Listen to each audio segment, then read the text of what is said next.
আপনার বাড়ির পাশে যে হিন্দু বসবাস করে তাকে সেফটি দেওয়ার দায়িত্ব আপনার। আপনি যদি প্রকৃতপক্ষে নিজেকে মুসলিম দাবি করেন তাহলে অবশ্যই মুহাম্মদ সাল্লাল্লাহু আলাইহি ওয়াসাল্লামের আদর্শ আপনাকে ধারণ করতে হবে। আপনার পাশে যে হিন্দু লোকটা বসবাস করে তাকে বাঁচানোর দায়িত্ব আপনার, তাকে সেভ করার দায়িত্ব আপনার।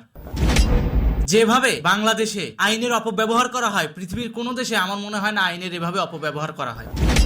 পুলিশকে দলীয় নেতাকর্মীদের মতো ব্যবহার করেছে শেখ হাসিনা সরকার, এই অভিযোগ করেন ডক্টর ইউনূস। কিন্তু এখন বর্তমানে আমরা কি দেখতে পাচ্ছি? পুলিশকে তো তার থেকেও নিকৃষ্টভাবে ব্যবহার করা হচ্ছে, ব্যবহার করছেন এই ডক্টর ইউনূস। এই ডক্টর ইউনূস সংখ্যালঘু সম্প্রদায়ের নেতা চিন্ময় প্রভুকে যে গ্রেফতার করালেন, কোন আইনের ভিত্তিতে?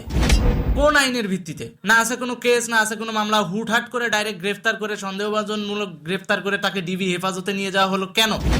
এটা কোন ধরনের রাষ্ট্রীয় আচারের মধ্যে পড়ে? এইটা আমার জানতে ইচ্ছা করে ডক্টর ইউনূসের কাছে। গভর্নমেন্ট যদি মাইনরিটিদের সম্মান দিতে না পারে তাহলে কেন মুখে মুখে ফটর ফটর কথা বলে? মাইনরিটিদেরকে প্রপার সম্মান যদি তারা না দিতে পারে তাহলে তাদের তো এই রাষ্ট্রীয় ক্ষমতায় থাকারই কোনো অধিকার নেই। চিন্ময় প্রভু এই লোকটার কাজ কি, করছেটা কি? এই লোক তার ধর্মের মানুষজনকে নিয়ে সে ঐক্যবদ্ধভাবে তার ধর্মীয় আচার আচরণ, সংখ্যালঘু হিন্দু সম্প্রদায় যেন বাংলাদেশে সঠিকভাবে বসবাস করতে পারে সেই বিষয় নিয়ে সে কথা বলছে। সেটা তার কমিউনিটি, তার ধর্ম, তার ব্যাপার ভাই। এটা হুট করে আপনি তাকে গ্রেপ্তার তো করতে পারেন না। এটা তো এমন না যে ওয়াজের মঞ্চের মতো আল্লাহ খোদার নাম তো নাই, অমুক নেতার বিরুদ্ধে তমুক দলের বিরুদ্ধে এরকম মগজ ওয়াশ থিওরি এটা তো আর করে নাই। বা কোরআনের অপব্যাখ্যা দিয়ে যে মানুষের মগজ দীর্ঘদিন ধরে বাংলাদেশের মানুষের মগজ ধোলাই করেছে, যার পরিণতি এখন আমরা দেখতে পাচ্ছি, এই মগজ ধোলাইটা তো আর সে করে না।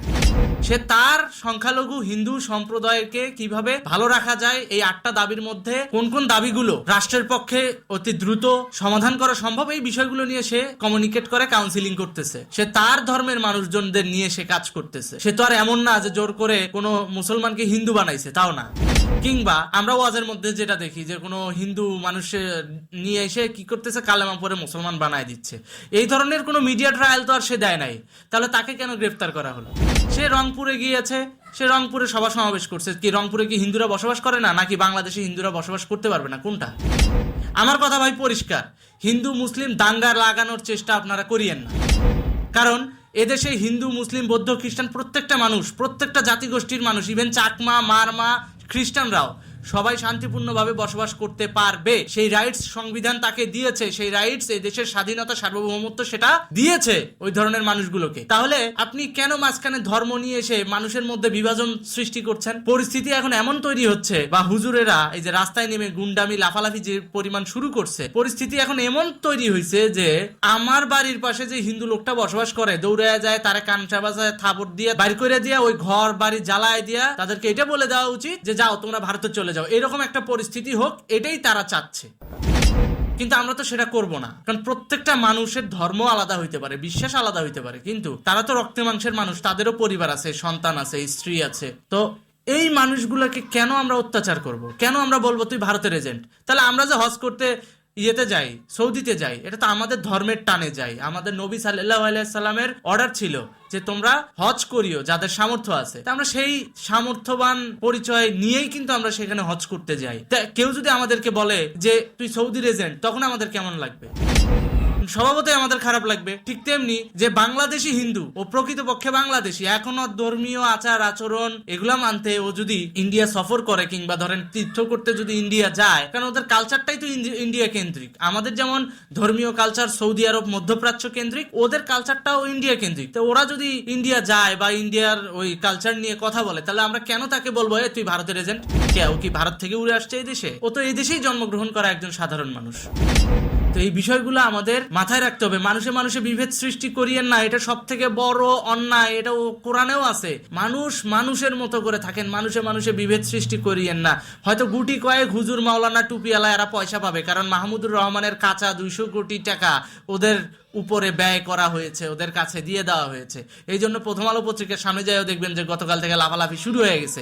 তো এই যে 200 কোটি টাকা সে পেল, এই টাকা দিয়ে তো ওই বড় বড় হুজুর মাওলানা মুসলিম মুফতি নেতা যারা আছেন, যারা বড় বড় হুজুর গলাবাজি করতে পারে ওরা তো পাবে, ওদের সংসার ওদের পরিবার তো চলবে। কিন্তু আপনি আমি সাধারণ মুসলিম যখন ওদের কথায় ইনফ্লুয়েন্সড হয়ে ডাইভার্ট হয়ে আমি যখন আরেকটা হিন্দুর গায়ে হাত তুলবো, হয়তো ওই হিন্দু পাল্টা আবার মারবে, তো আস্তে আস্তে কি হবে, এটা একটা দাঙ্গার পর্যায়ে চলে যাবে। আমার পরিবারের 2 টাকা পরে ইনকাম হবে হবে না, ওই মেডিকেল যে খরচটা এটাও আমাদেরই বেয়ার করতে হবে, কষ্ট হইলে আমাদের হবে, কষ্ট পাইলে আমাদের বাপ মা পাবে, আমাদের পরিবার কষ্ট পাবে। তো কি দরকার আমাদের সাম্প্রদায়িক দাঙ্গায় নিজেদেরকে জড়ানো? ওই হুজুররা টাকা পাচ্ছে, হুজুররা এত চুলকানি, তো হুজুররা ইয়ে করুক। আপনি খেয়াল করে দেখবেন ওদেরকে মোটা অঙ্কের টাকা দিয়ে এই হুজুর তুলে দেওয়ার জন্য মাঠে নামানো হয়েছে।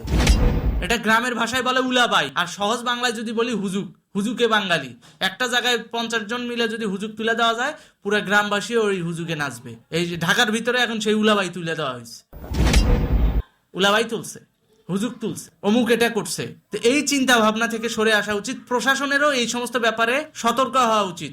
ইনফ্লুয়েন্সড হইলে চলবে না, প্রভাবিত হলে চলবে না। আপনি যদি প্রভাবিত হন, প্রশাসনের লোকজনদেরকে বলছি, আপনি যদি প্রভাবিত হন তাহলে কি হবে, দিন শেষে হবেটা কি দেখেন। আপনি প্রভাবিত হলে পুরো ল অ্যান্ড অর্ডারটা ডাইভার্ট হয়ে যাচ্ছে।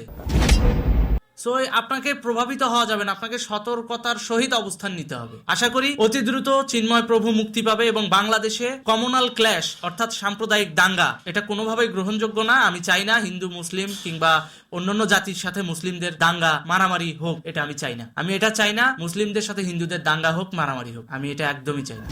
সুতরাং সবাই ভালো থাকুন, সুস্থ থাকুন, আপনার পরিবেশটাকে আপনি স্বাভাবিক রাখুন। আপনার বাড়ির পাশে যে হিন্দু বসবাস করে তাকে সেফটি দেওয়ার দায়িত্ব আপনার। আপনি যদি প্রকৃতপক্ষে নিজেকে মুসলিম দাবি করেন তাহলে অবশ্যই মুহাম্মদ সাল্লাল্লাহু আলাইহি ওয়াসাল্লামের আদর্শ আপনাকে ধারণ করতে হবে।